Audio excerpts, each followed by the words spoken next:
très contente de vous retrouver aujourd'hui pour un nouveau rendez-vous. Le concept de ce rendez-vous, je ne l'ai pas du tout créé. Si vous suivez Audrey de la chaîne Le Souffle des mots, vous aurez déjà remarqué que j'ai repris en fait l'idée. Donc je suis vraiment contente de pouvoir vous présenter le concept aujourd'hui. De quoi s'agit-il? Alors concrètement, chaque 8 du mois, je vais tirer au sort 3 livres. Sur ces 3 livres, ça sera à vous de choisir quelle lecture je vais lire pour le mois prochain. Ça va vous permettre d'avoir un certain poids dans le choix de la lecture que je vais vous présenter, mais également de pouvoir un peu plus interagir avec vous. C'est un concept qui me permettra de réduire ma palle et d'un peu sortir de ma zone de confort.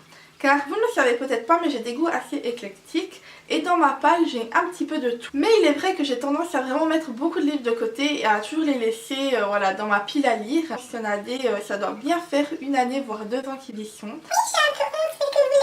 Concernant le vote, vous pouvez sans doute commenter, je prendrai en considération tous vos votes. Je mettrai aussi la possibilité de voter sur Twitter par question. Je vous mettrai le lien en barre d'infos, donc si vous préférez la plateforme de Twitter pour voter, il n'y a vraiment aucun souci. Je me réjouis de comptabiliser tous vos votes, donc allez-y, je vous encourage vivement à voter. Donc voilà, j'espère que vous avez un peu compris le principe. Pour le tirage au sort, vu que je n'ai pas de book jar, je suis allée sur le site Livre Addict et là en fait, vous pouvez, parmi votre pile à lire, vous pouvez choisir votre prochaine lecture au hasard. Donc c'est ce que j'ai fait et les 3 vainqueurs de ce premier rendez-vous sont Une journée d'Evan Denisovitch par Alexandre Solzhenitsyn. Oui, désolée pour la prononciation.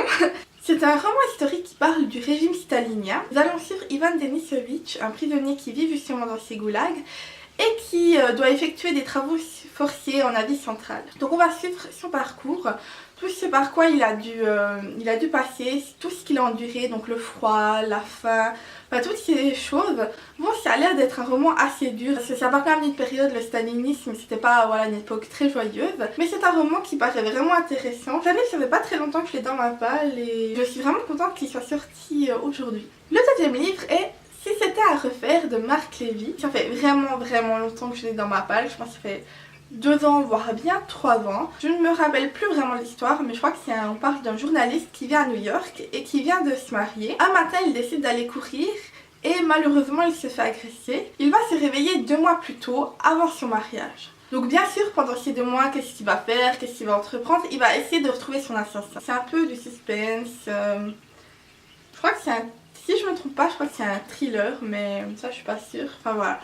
Voilà, le résumé m'intrigue bien, je trouve ça encore... ouais, je le trouve encore assez bien, donc voilà, ce sera à vous de décider de ma lecture. Puis le troisième, Le Dernier Royaume, le tome 1, Les Cendres d'Ouranos par Morgan Roth. Je pense que beaucoup d'entre vous doivent connaître cette série et pour ma part c'est vraiment une toute nouvelle découverte. Après plusieurs siècles de paix, une rumeur de guerre se propage entre 3 royaumes. On va suivre plusieurs personnages qui proviennent de ces différents royaumes et si je me souviens bien, je crois qu'ils vont collaborer ensemble car il y a aussi une histoire de prophétie là derrière, enfin je me souviens vraiment plus. Quoi qu'il en soit, voilà, ça a l'air d'être un roman de fantasy vachement sympa. Donc c'est déjà terminé, ça aura été une assez courte vidéo, je vous l'avoue. Le choix de ma prochaine lecture est entièrement entre vos mains, donc choisissez bien. Je vous avoue que les 3 livres me tentent énormément, donc peu importe lequel vous choisirez, je serai contente. Ne vous inquiétez pas. Sur ce, je vous souhaite de très bonnes lectures et en attendant, prenez soin de vous. Bye!